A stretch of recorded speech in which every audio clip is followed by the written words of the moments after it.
Welcome to The Girlfriend God, a podcast in search of and in service to the divine feminine, bringing you an equal mix of academic research and emotional spiritual experience. If you enjoy this podcast, be sure to subscribe, follow, rate it, review it, and share it with your friends. Now, together, let's find the divine.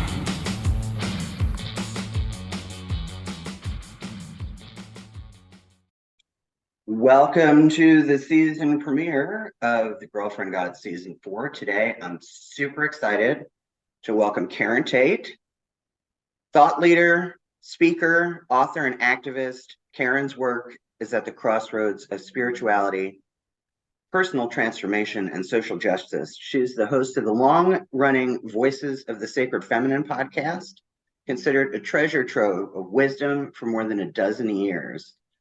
A caring economy conversation leader and power of partnership presenter with the Center for Partnership Studies, Karen also earned the certificate from Smith College in the Psychology of Political Activism, Women Changing the World. Karen can be seen in numerous YouTube videos and viewed in the award-winning documentary, Femme, Women Healing the World. Named one of the 13 most influential women in goddess spirituality, and a wisdom keeper of the women's spirituality movement, her body of work over the years, along with reviews of her books from students, peers, and colleagues, speaks to her extensive leadership, knowledge, and expertise. And today, Karen and I talk about her body of work, the importance of sacred sites, the erasure of women's ideas, and how the goddess is having a moment right now. So Karen, welcome to the show. Like I said, I've followed you for years, so it's a real treat for me to even have you on the show. Well, Kelly, thank you so much. It's an honor for me to be here. And whenever I get an opportunity to talk about goddess, I take it. Same. And it seems like I have a bit of a theme this season with sacred activism, because I recorded with Marilyn Nyborg, and Dale Allen's going to be on the show this year. And yeah, it just seems like that's a thing that's getting a lot of play right now. But we're all in each other's orbits, and yes, they've been on my show, and I've been on theirs, and important information. I think we have to get out. Women as leaders, we really need to step up at this time, because it's crucial. So let's talk about your most recent book. And the title is escaping me, although I knew it 5 minutes ago. Normalizing abuse. Yes. Yeah. So what led to that? I mean, that seems like both like it fits with your goddess spirituality, but also kind of a departure from that, like outside your normal body or your regular body of work, I guess I want to say. So what led to that? Yeah. What led to this particular title? It kind of is and kind of isn't. I think it's when we're talking about the bio, you said I'm kind of at the crossroads between spirituality, personal transformation, and social justice. That's really what that book, I think, encapsulates, because it's my 7th book. I've written 4 books. I've curated 3 anthologies. The 3 anthologies, I call them Manifesting a New Normal, because they are helping us look for guideposts to create a new world. And then this abuse book, Normalizing Abuse, I actually wrote it when I was recovering from a stun gun assault and taking care of my husband, who had fallen at work and had a brain injury.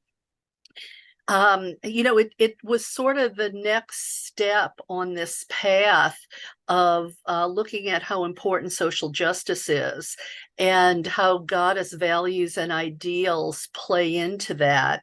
And what I really started to realize was there's so much manufactured consent out there. We are just bombarded every day with things that happen in the world, people who say things, people who inspire hate and divisiveness, and we're becoming numb to it. I think we're in a way normalizing it. Well, he says that all the time, or that's what men do. Right. And we don't even react anymore. I almost feel like our language needs a reset. Because I mean, just for instance, we hear the word rape. Oh, rape. I mean, we don't think about the trauma, the impact, the actual act, if you will. It's just rape. Or income equality. Yeah, that's an economic term, but when you think about it and unpack it, that means a woman is going to retire in poverty, Right. Right. So, yeah, I really started to look at all of this at a different level and hoped I could help awaken all of us, myself included, because I realized, even though I was a social justice activist, that I was not seeing the abuse that was going on in my own life. I thought I was fighting for other women. All the while, I had things happening that I was wearing my own blinders. Right. And I thought, well, wow, if this can be happening to me, what about the woman who doesn't even know about social justice? Right. You know? Right. I hear you. I mean, when I was in my late 20s, I was in an incredibly emotionally abusive relationship. And I was a domestic violence counselor. But yet there I was telling my friends, well, it's not physical abuse, and really it's only when she's drunk, and and hearing myself do that. So I can relate to you there. Thank you. Thank you. I hearing you say that, I feel just a little bit less dumb Right. because, Right. I thought, oh my God, how did I let this happen to me? Right. But Right. we rationalize it. We want to Right. keep the paycheck. We don't want to make waves. We don't want to be the problem solver. We don't want to have to upset the apple cart. So we Right. endure, Right. endure, endure. I think that, and Marilyn and I talked about this a little bit yesterday. I'm a big proponent of educating people on how power hides in plain sight. And when you talk about being desensitized, I feel like that's exactly what has happened. Is it's so normal, no one ever thinks to see it as abnormal. You know what I mean? Yeah. And particularly when there's a lot of power in the media. And I remember reading when I was a domestic violence counselor and I was a rape crisis counselor.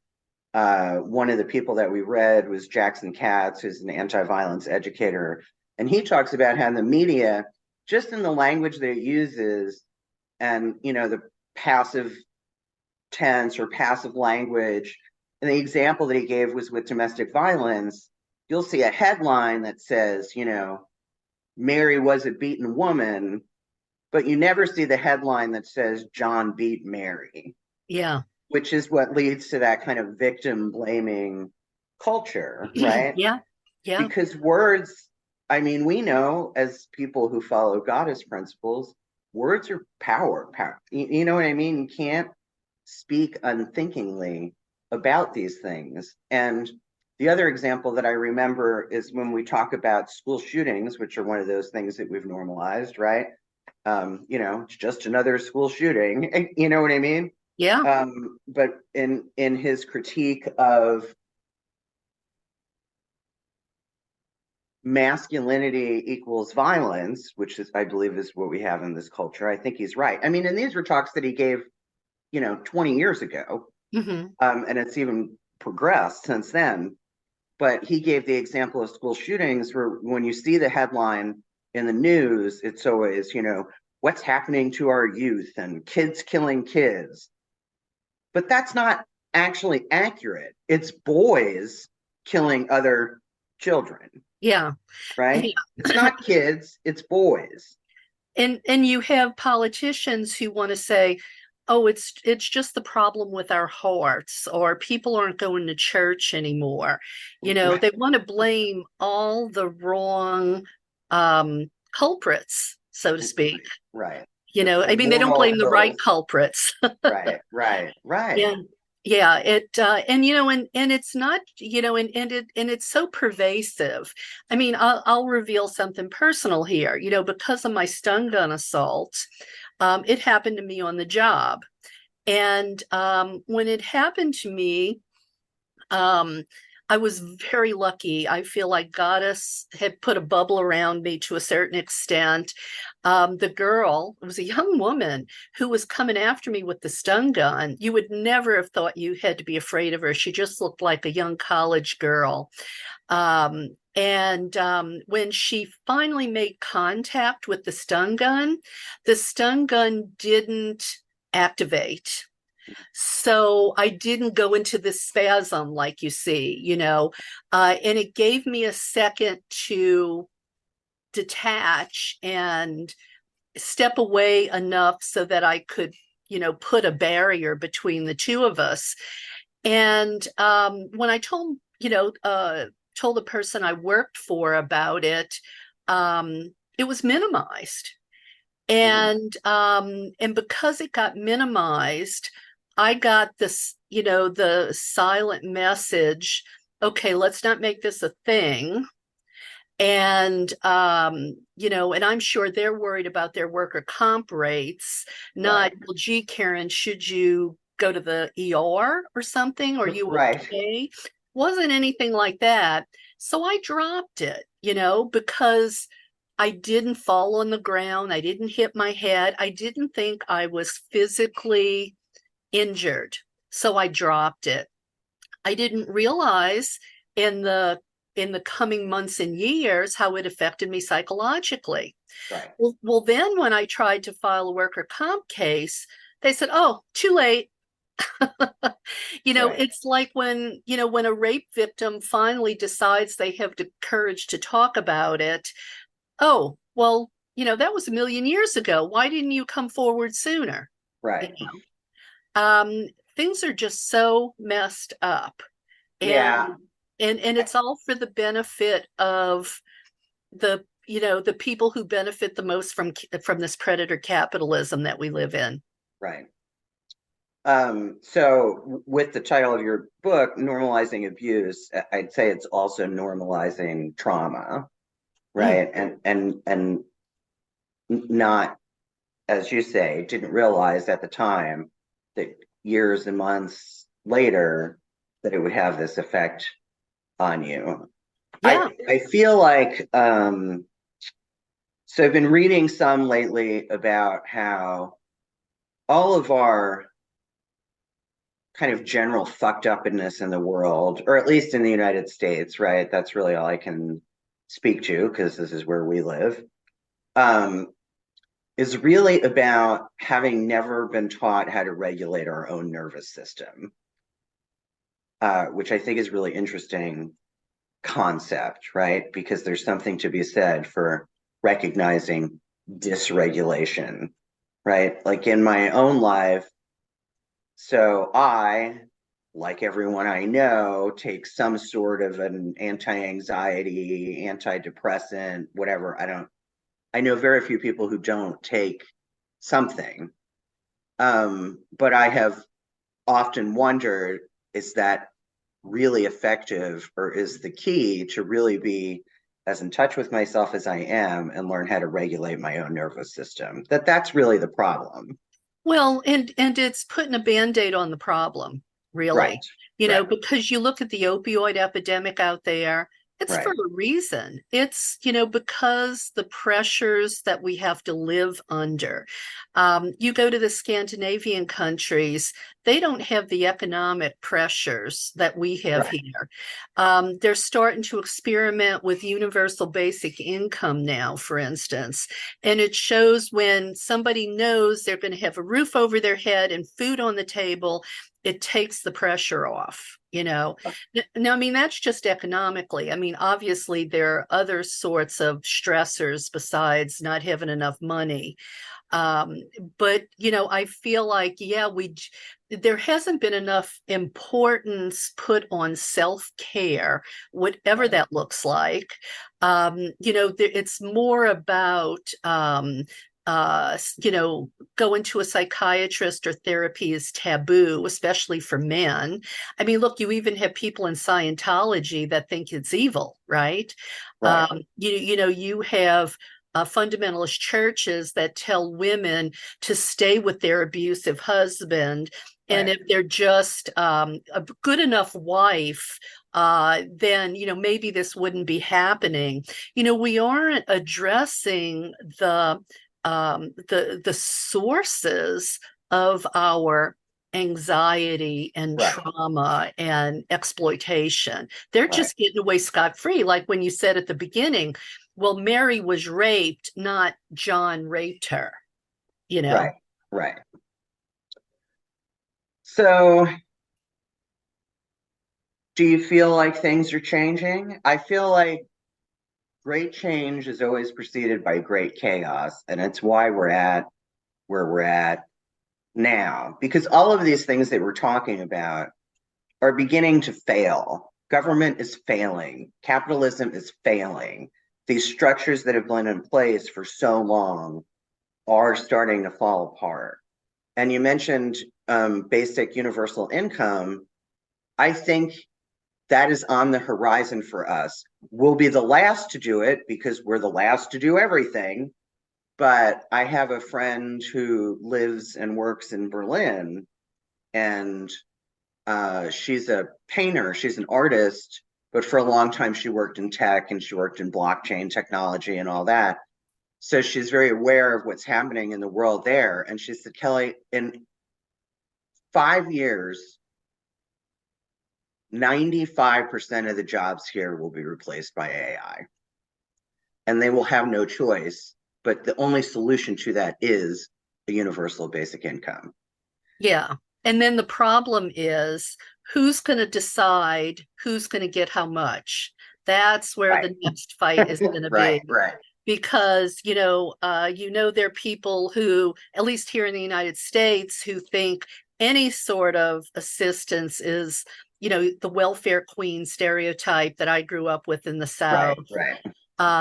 You know, so yeah, but I do think that's where we're headed. And it's you know, it's just really a shame. And well, you asked me, you know, if I thought things were, you know, if things were changing. I do. But I think we, you know, because so much is failing, but I'm sort of in this place. I am trying to hold on to the vestiges of what does work, even if it's not perfect, Right, while I let go of the stuff that's real crap. right, right, And what I worry about is I have so many women friends who have become apolitical and you know, and they just say, oh, well, one party's as bad as the other. No, no, no, no, no. You know, one party right, wants to take away all of our rights, doesn't care if we eat or have a roof over our head. They only care about billionaires and tax cuts, and doesn't care how they rape the earth. You have to draw a distinction, because if all of you apolitical people stay home and don't vote, you know what? We're going to be living in the Handmaid's Tale. And then right, what? right, Then what? You know, that concerns me. It really does, because one thing I've found in the last decade or so within goddess spirituality is everybody doesn't connect the dots between goddess and values and ideals and politics and how they vote. You know, right, right, they'll go vote for a Republican and then say they're an environmentalist, you right, know. or say they care about abortion and then go vote for Trump. Right. So there's a cognitive disconnect, and I don't know how we reach these women, because that's like saying, well, how do you reach the people in QAnon? I mean, I don't know how to reach the women who believe in this erasure of women stuff. Right. So I just sort of focus on what we have in common. Right, because it's pointless to argue with somebody. You're not going to change their minds, right? Yeah. I mean, I think all we can do at this stage is kind of educate and just do our own thing, and hope that as people like you and I, who do have a goddess consciousness, we are aware that we have an influence in the collective consciousness. So I think the more of us come together, the better that is, right? I think so.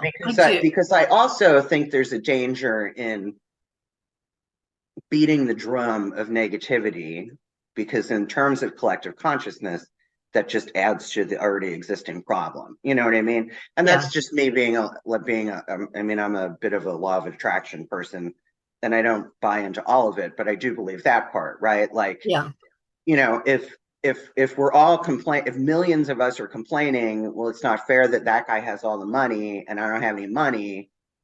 The longer we do it, the louder we complain. That's why that guy continues to get all the money. On some level, right? But there's something to be said for channeling that anger and upset into ways that are going to maybe make a difference. Like, for instance, look at how when the Weinstein guy finally was held accountable. Now, he's one guy, right? Right. But I think it sort of changed the consciousness. Right. So our outward displays of discontent do serve a purpose. However, I agree with you that what we focus on, I think, grows. We don't want to focus every day on everything's falling apart, nothing's working.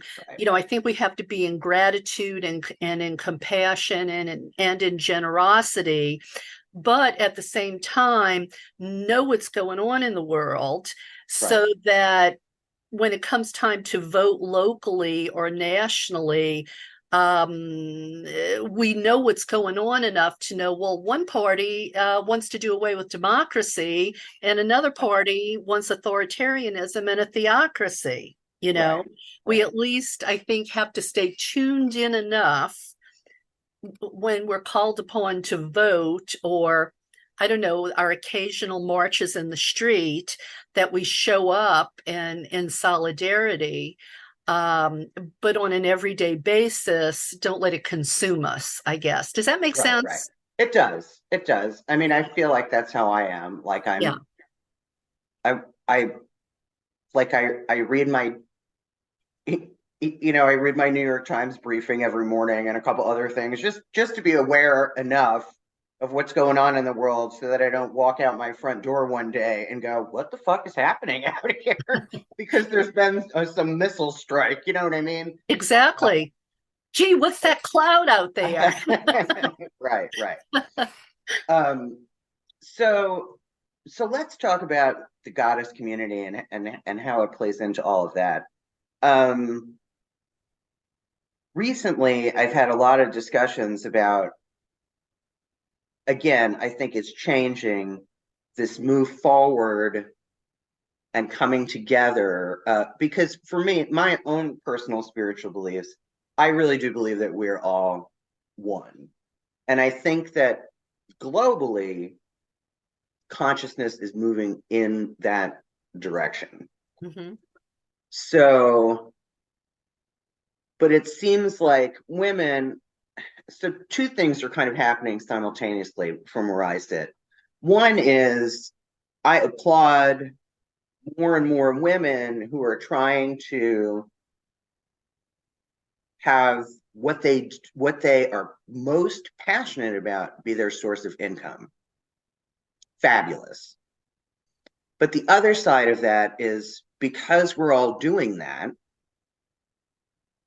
we're too busy to collaborate with others. Or don't have enough money to participate with others. Right. I Yeah. mean, I know I'm in that boat, right? Yeah. Like none of my projects are monetized, and people tell me to go to this goddess conference in California. And I'm like, if you're buying my plane ticket, that's great. Otherwise, that's not an option for me, Right. you know? Um, so how do we overcome that? Because I feel like some of what I see these women doing is just perpetuating the problem that we already have, which is, yes, they're doing what they love, but they're still drawn into the got to make money, got to take care of my family, got to have security, got to have a 401k, got to, you know Right. what I mean? The end goal is still the same. Yeah. So that doesn't, I don't feel like that's serving them. I mean, other than, yes, it's good for your soul to do what you love for a living, but I don't know. There's still like there's some part of me that's like, yeah, but aren't you just doing what we've been doing all this Well, time? Kelly, I don't know if this is a good answer, but it's my only answer. First of all, universal basic income would solve that.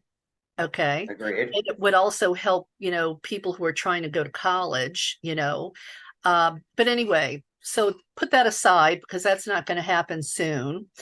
Um, the only way I was able to accomplish everything I've done, write books, lead sacred tours, do a podcast, was I worked a full-time job and I hated it. And I didn't even like the person that I had to be. Often I was, to keep that job, I had to be someone that acted and spoke counter to Right. my goddess belief. So I had to really compartmentalize, you know. Right. And I don't think there is a good answer right now because yeah, there are women who are well off and there are an awful lot of women who aren't. I mean, I think about the docu-film that I was in, Femme, Women Healing the Mhm. World. Emmanuel Atier was, I think, financed in part by Sharon Stone, who helped him. Right. He ended up going bankrupt over that film. He could Mm. not even get women to download it for $5.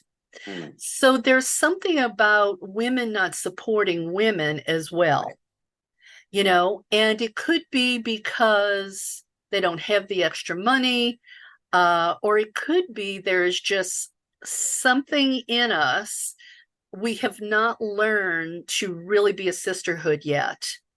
Right. Well, that's part of those societal ills that we were talking about, right? Women have Yeah, been raised for many years now to compete with other women for men, for money, for whatever. And women distrust other women. I can't tell you how many women have come into my life and at the beginning of whatever spiritual path they were on, hated other women, didn't trust other women. I mean, this is also outside of the goddess community. I think we're a little yeah, better at that. yeah. And outside of a lesbian community, because I think we're better at that. Um, but yeah, there's just that kind of ingrained Yeah, whatever. If I could make any improvements on the Barbie movie, which I loved me and too. I loved it. think should be required viewing for every man over the age of, I don't know, 12. um, or maybe they can come out with a part two that highlights that, right? Like this Yeah, is another part of the patriarchal problem because we compete with one another. And yeah, like I said, I don't think that's nearly as much of an issue in goddess circles as it is outside of them. I think yeah. that we have a hold of some knowledge that serves us, but Well, and I wonder too, we have been okay, I hope this doesn't sound like hyperbole. I hope you kind of get where I'm going. We have been so oppressed by patriarchy for so long. I think women have really lost hope that things can change and it's ever going to be any different, you know? right. And And I mean, we have to make it different. But I think one of the elephants in the living room is not just women's inhumanity to women, but women who don't teach their sons better, Right, and women who prop up all of these powerful men or organizations that are against their interests, to right, be close to power, to I don't know, have a paycheck, like I did myself, to have a paycheck, you right. know. It's not easy. I don't think we all can have the luxury of trying to work the job we're passionate about, because it might not pay the bills. I mean, for instance, would it have been better for me to try to go get a job as a writer or a journalist and be starving, and have prevented myself from doing the goddess work I did? That horrible job enabled me to do what I did, you know? Right, right. So it's I guess, obviously it's kind of a sacrifice. I'm a practical Virgo. So Right. I mean, that's kind of where I go, I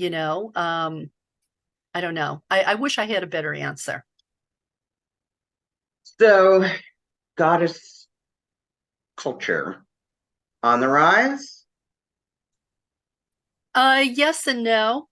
I mean, when I look I'm at trying to give Karen, you some hope. I listened to one of your episodes yesterday. I can't remember which one it was. Something about, I think it was about manifestation, and you were like, "Well, I'm kind of losing hope," and I was like, "Oh, we have to give Karen some hope.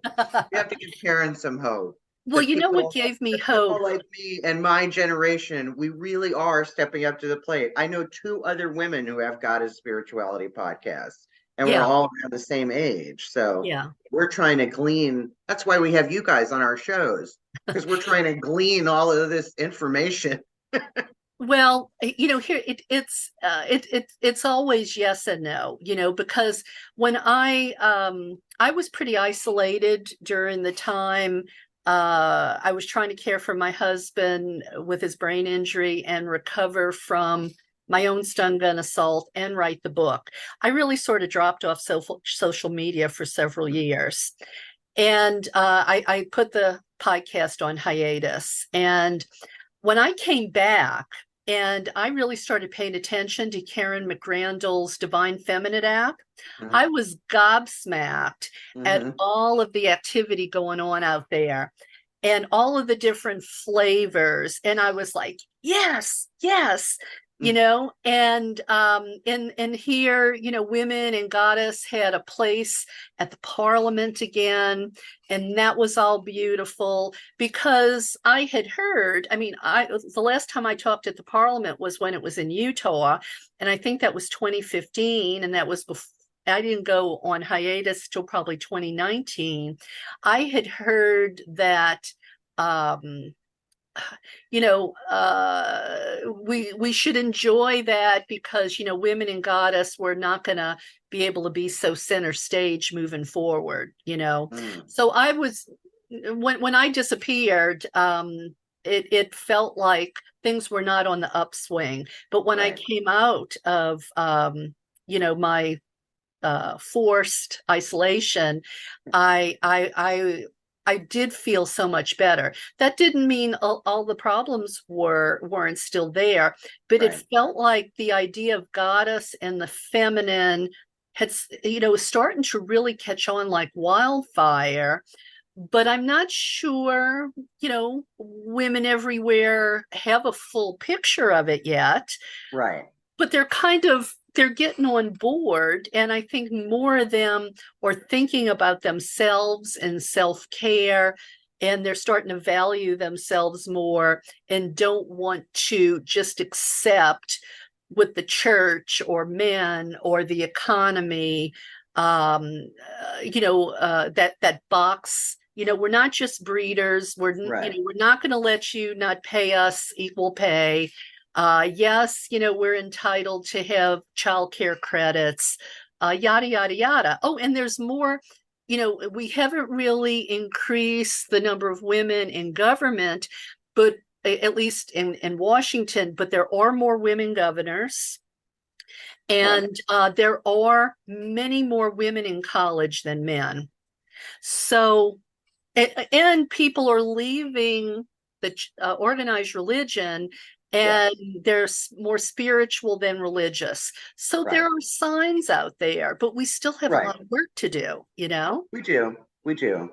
I've said for many years now that I believe that it is inevitable that we return to a matrilineal, matrifocal, divinely feminine focused world, um, because everything is cyclical, and we know that it was that way, and it will therefore be that way again, right? I mean, that's one of the things that I try and focus on to give me hope when I see the horrors of the world, that like everything is in divine order, Yeah. right? Like this is the chaos before the change, right? I do believe that. And I mean, I think more hope is astrologically, all the astrologers tell me that Yes, the arc of progress is gonna, like they say, bend toward progressiveness. Whether right. we're gonna see it in our lifetime in a big way, I don't know. We might not. I don't know. Right. But we have to plant the seeds. Um, yeah, I mean, so I think there's a lot to be said. Um, and I just lost my train of thought. I was going to say something else. Maybe it'll come back. Right. Um, so one of the things that I've noticed is, and particularly because we live in an online world, right? And everything's about presentation, and not to say that there aren't people who are authentic, of course there are. Um, but with such a focus on how we are being perceived, I feel like the actual spiritual part of goddess spirituality sometimes gets lost in the shuffle. And I don't hear, in my opinion, I don't hear enough people talking about, what is your practice? Are you praying? Are you meditating? Are you making offerings? Are you doing ritual? What are you doing because the goddess isn't just some default, right? Having a relationship with her takes time. And it's a relationship that needs to be paid attention to and nurtured, just like any other relationship. I tell the people that I work with, I'm like, if you were dating somebody, how would you get to know that person? You'd spend time together, you'd talk a lot, you'd listen a lot, Yeah, and you would make that person a priority. And the same is true of the goddess, right. right? Like she is my relationship with the goddess is the singularly most important aspect of my life, even above my marriage. And I have a happy marriage and I love my wife, not as much as I love the goddess. And she knows that. And she's kind of okay Okay with with that. it. Yeah, kind of. So let me address that, and but I remembered what I was about to say before, because you talked about matriarchies. I think there's so many women that don't even know that there were matriarchies. So that's number one. Education is so key. I mean, since I've moved to Southern Oregon now from California, I am finding women that didn't know Carol Christ, don't know anything about Right. Pandora's myth, don't know anything about matriarchy. We have a lot of work to do to let women know there is something other than what we are living in today. It used to be different. It can be different again. That's number one. Number two, I also think that all of this goddess ideals and values, it's a mindset more than it's a gender thing, because I'm not one of these believers that it's just going to be women that's going to save the world, because of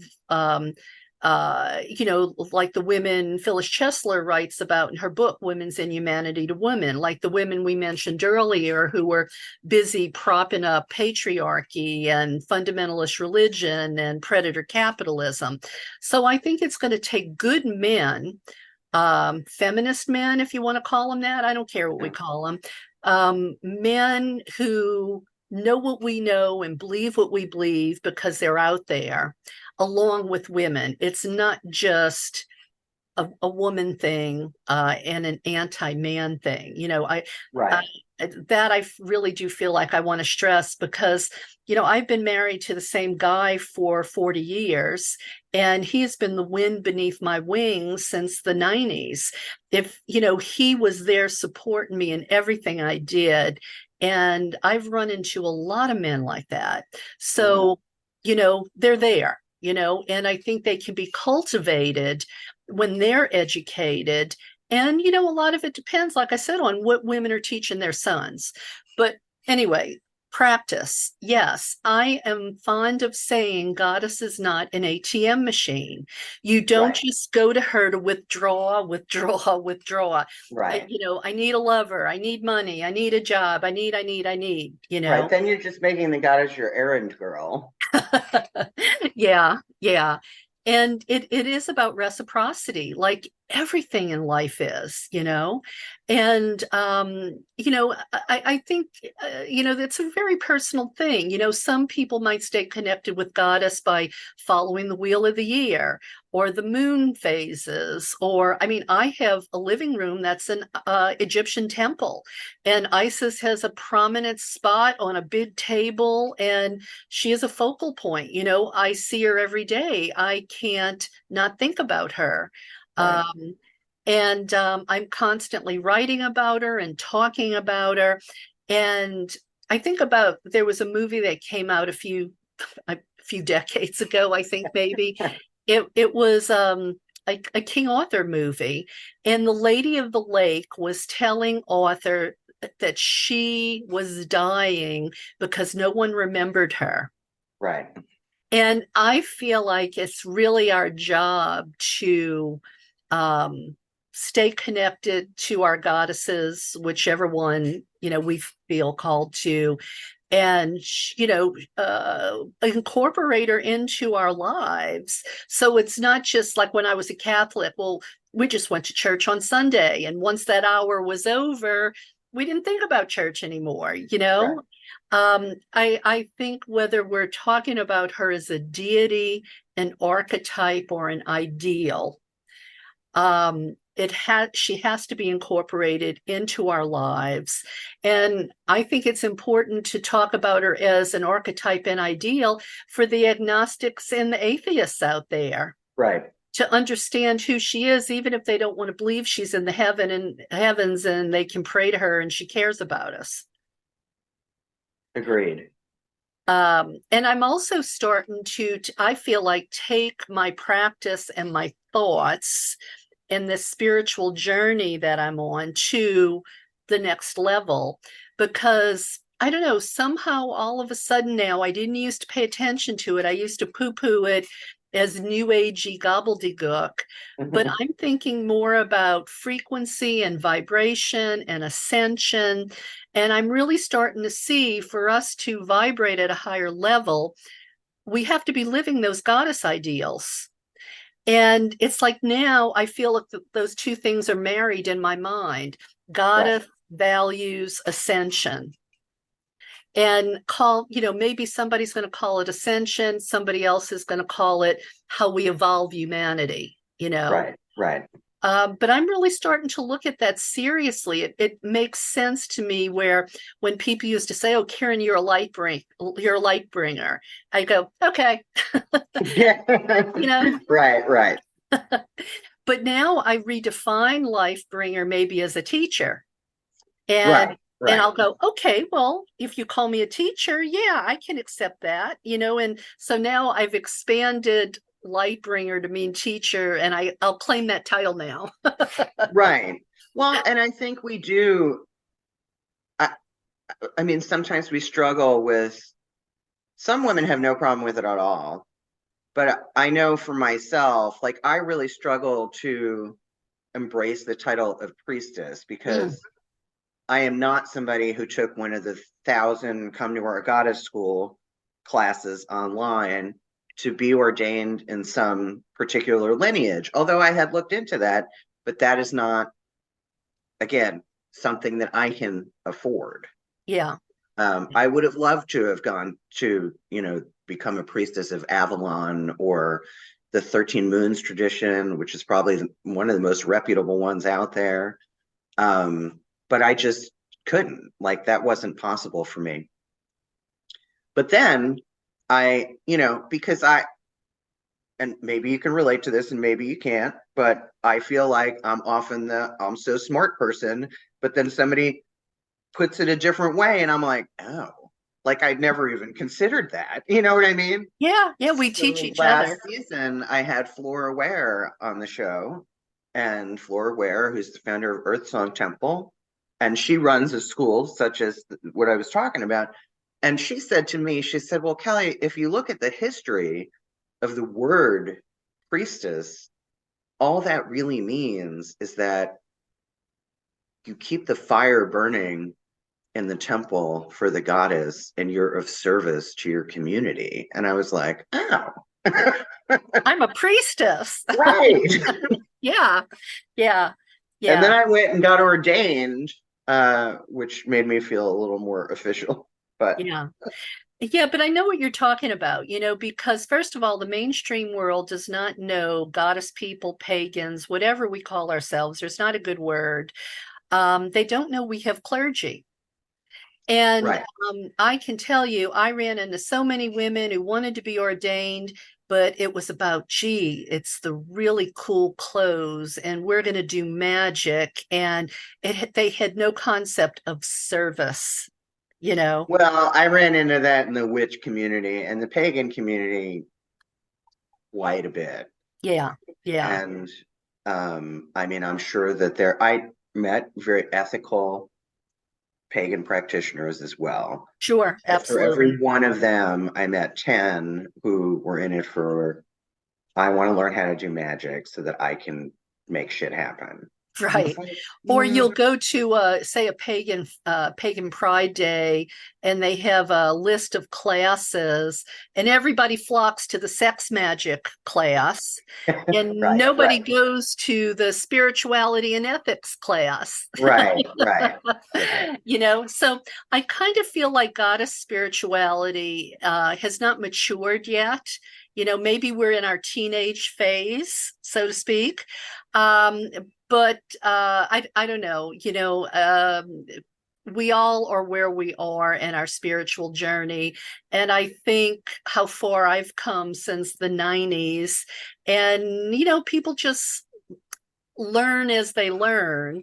But it is hard because it's not like there's a central place we can all go to for us to all even be on the same page. We're certainly not a monolith. I think about again, being a Catholic, all the different aspects of Christianity out there, and some right. people don't even think Catholics are Christians. So, in some ways, we're no different than the patriarchal religions in that sense, that we're all over the place.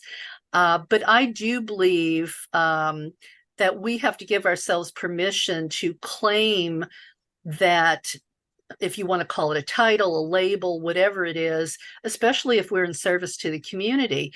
And that can mean a lot of different things, from being a hospice worker to a social justice activist to an author to an artist. How are you, bringing spirituality to your life, your family's life, your community? And there's lots and lots of ways to do that. Right. So I have this. So I founded this nonprofit, the Church of the Goddess, which really isn't a thing yet, but I spent a lot of time on the website and I kind of developed my own framework for, and I think this is the book that I need to write. I'm working on a book now about Ellen of the Ways and the history of deer, particularly reindeer mythology. But I really need to write this book called Shiism, A New Theology, because part of what I wrote about was, if that's a term that people can embrace, I'm a Shiist. That means you're following a goddess path. Doesn't matter what path it is. I mean, it's as broad as pagan is, because there's a lot of different kinds of pagans too, but they'll all answer to pagan, right? Druids will answer to pagan. Celtics will answer to pagan. So I coined this phrase Shiism, and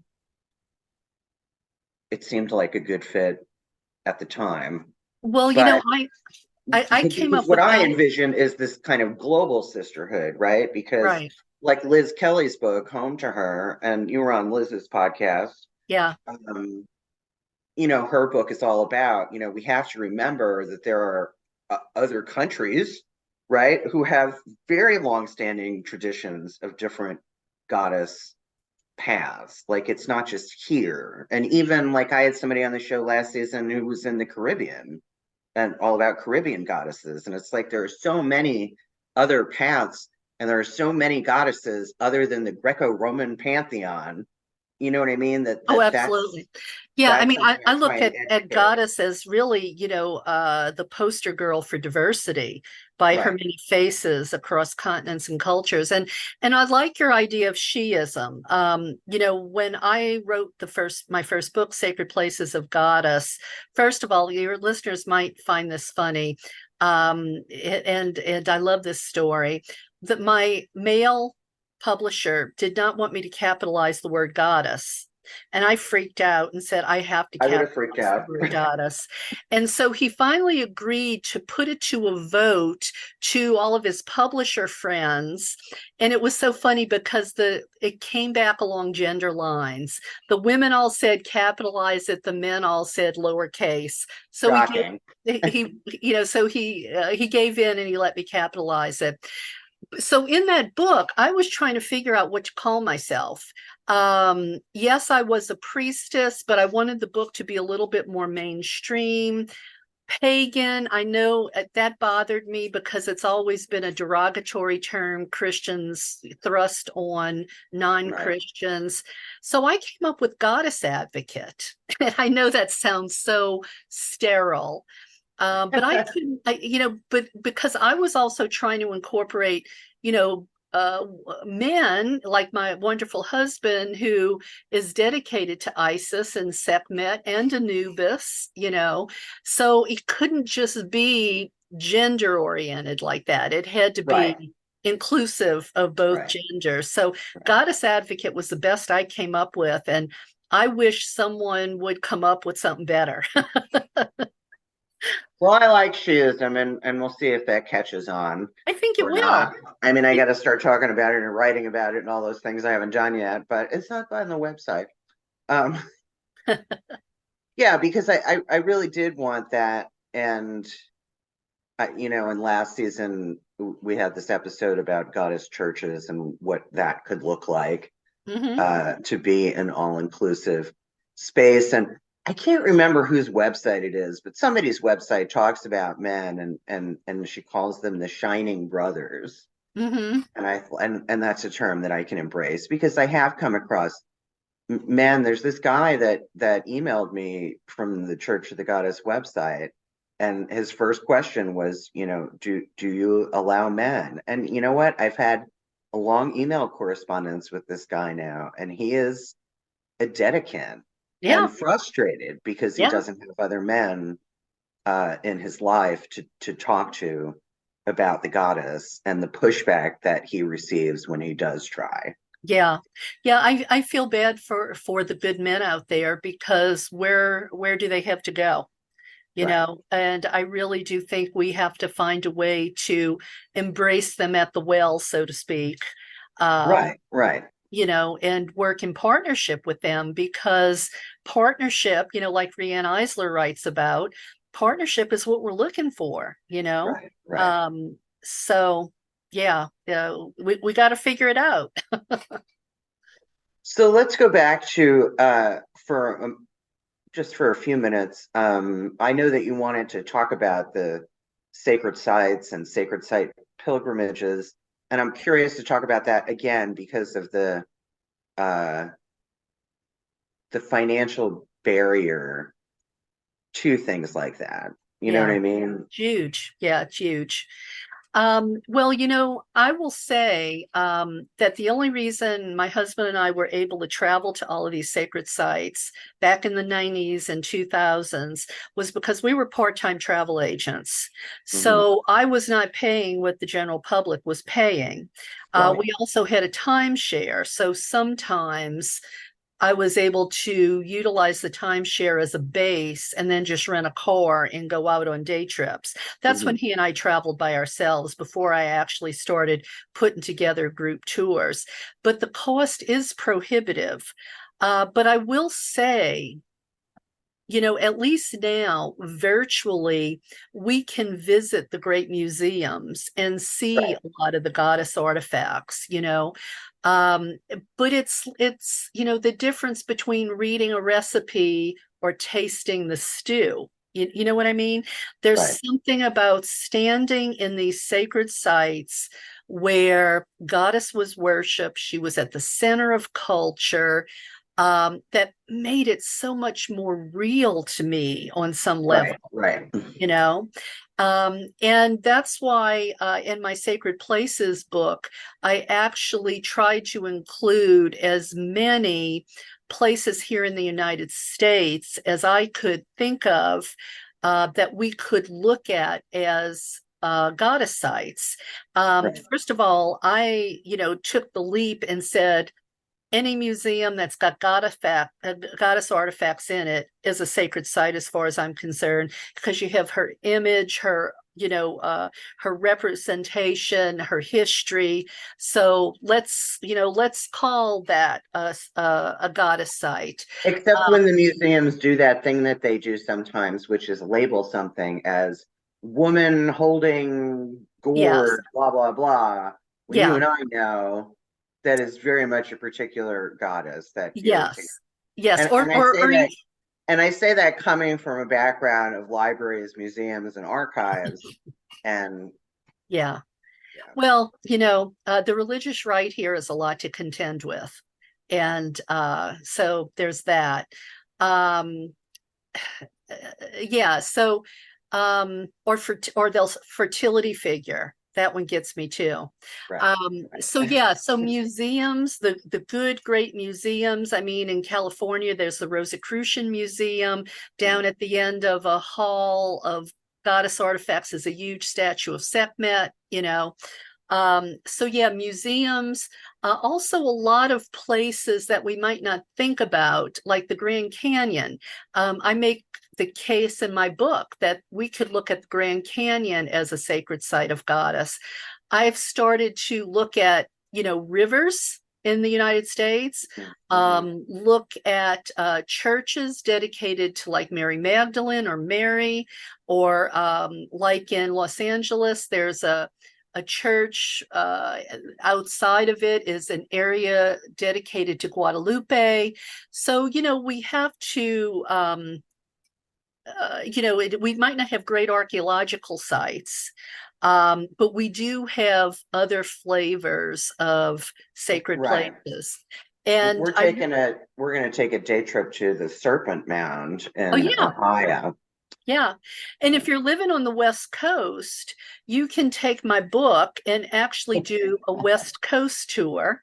Yeah. And I have stuff on the East Coast too, like the Statue of Liberty, Mhm. because there's precedent for that in Rome, because they looked at liberty as as a virtue that they deified. So it's not like Right. we made it up out of whole cloth. And Right. and she does represent values of goddess. So she's our political goddess, and she's on top of on top of Congress.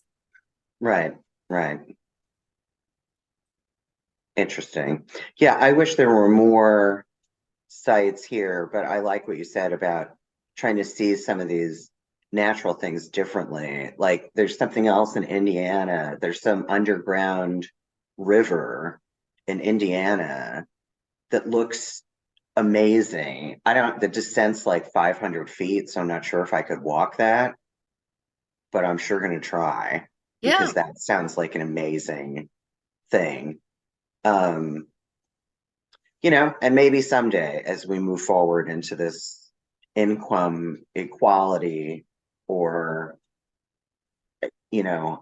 I come into contact with one of us who does happen to be wealthy and is willing to put me on a plane somewhere. You know what I mean? Like I Yeah, would give anything to go to the Glastonbury Goddess Conference, but I don't see that in my financial future. right. You know what I mean? Yeah, well, not at the moment. Well, there another place that I think we ought to look at as a sacred site of Goddess is the Library of Congress.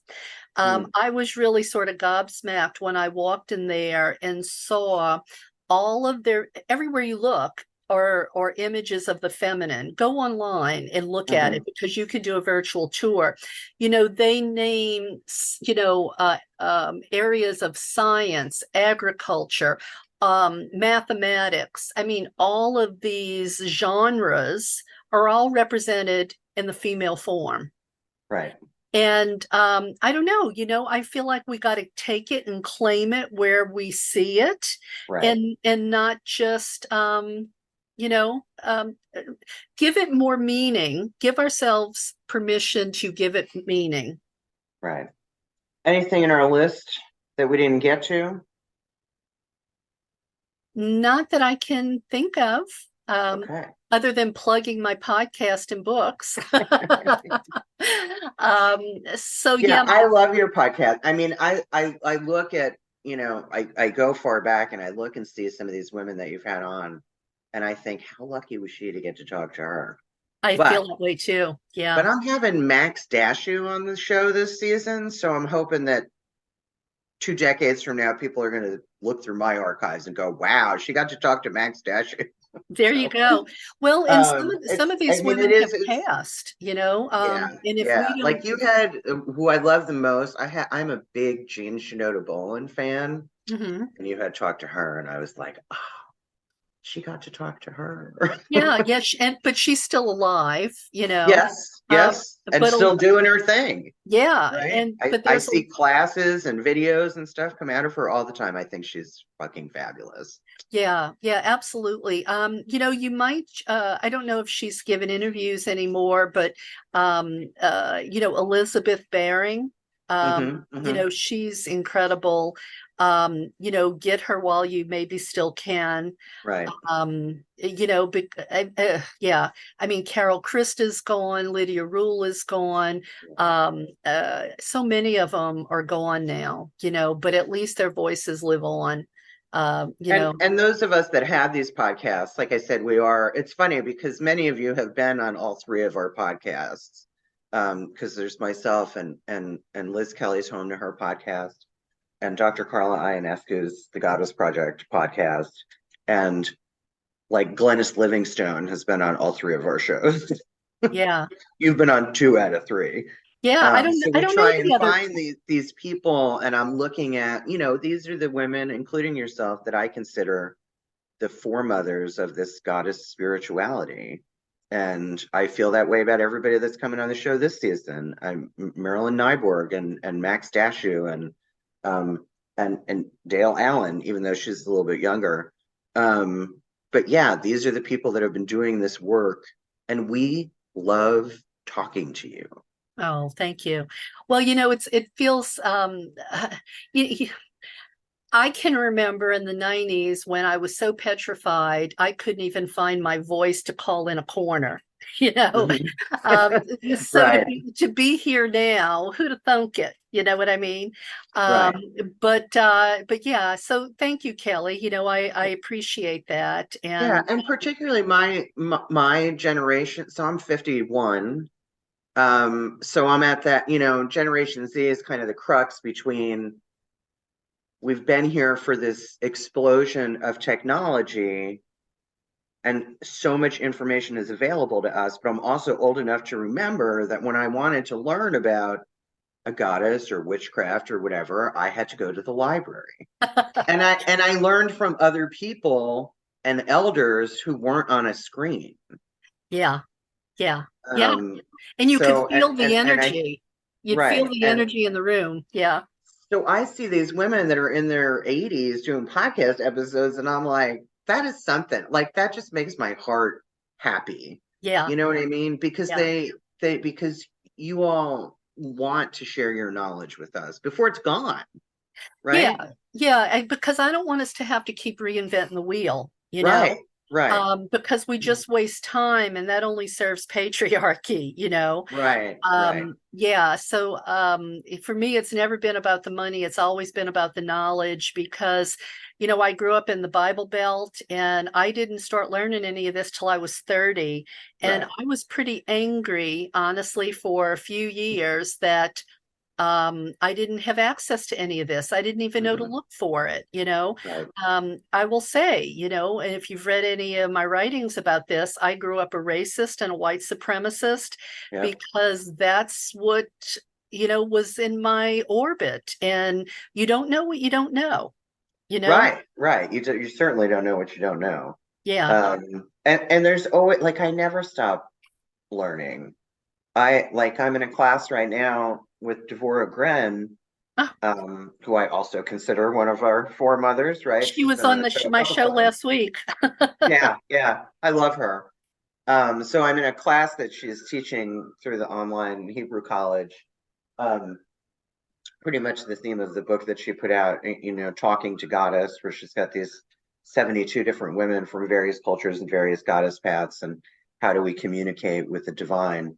And every class, she says something that I think, how did I not know that? You know what I mean? Yeah. How is this the first time I'm hearing about whatever it is?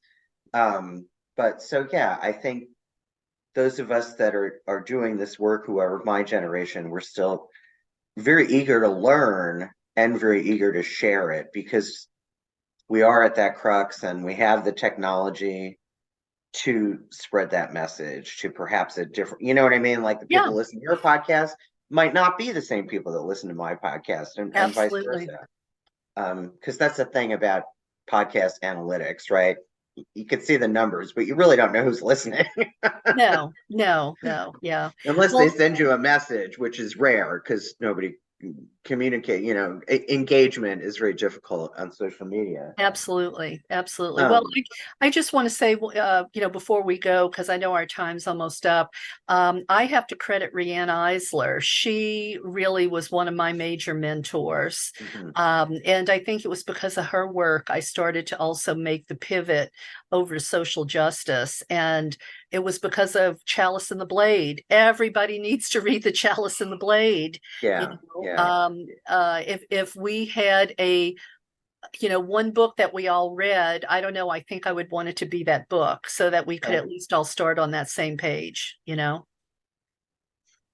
So before I let you go, at the end of the episode, I ask all the guests who haven't been on the show before the same three questions. Question one, tell me something about yourself that people who know you would be surprised to learn. Okay. Some quirky thing or some Okay, I know what secret it is. pleasure or okay. When we were in Israel, a guy came up to my husband and offered him 50 camels for me. But you know what was funny? I thought my first thought was that a sale price or a really good price? Right. Was it good? Is 50 good? That's what I would have asked. Is that good? Okay. Okay. Uh current current favorite TV series or movie? Oh, um, I really loved Barbie. Me too, man. But you know what? I every year I watch the first Avatar, because for me it was like Goddess Church.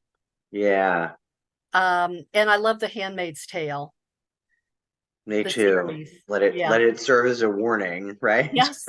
Yes, yes, yes, yes. And final question, if your life were a movie, what would be the theme song on the soundtrack? Oh, geez, that is a hard one.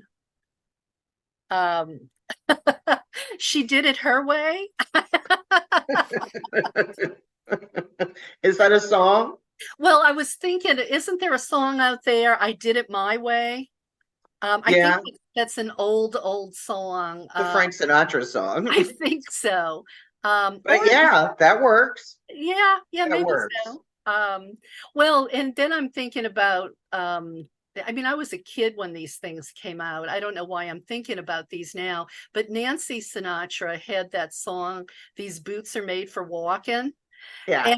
And I think about all the things I walked away from in life to get to where I am today. You know, Louisiana, Catholicism, my family, racism, all of those things. I had to put my boots on and walk and, take an exit to make a different choice for myself in life.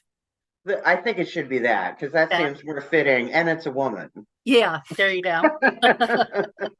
So, all right, Karen. Well, I'm going to do that thing that Zoom does and say goodbye, and the screen's going to go blank and all of that. But I will be in touch. I'm sure that I will see you maybe on the weekly Weavers call. That's been a great thing. Hopefully, you can come to that sometime. Yeah. But now we seem to be running in similar circles, so I'm sure that I'll see you soon. But until then, may the love and the peace of the goddess be with you. Thank you. Thank you. And, back at you as well. Ditto. All right. I will All right. speak with you soon. All right. Bye-bye. Bye-bye. Thanks for watching or listening to The Girlfriend God. Don't forget to like, rate, review, subscribe, follow, and comment. Episodes drop every Saturday morning at 8 a.m. and you can follow The Girlfriend God on social media on Instagram, TikTok, and Facebook.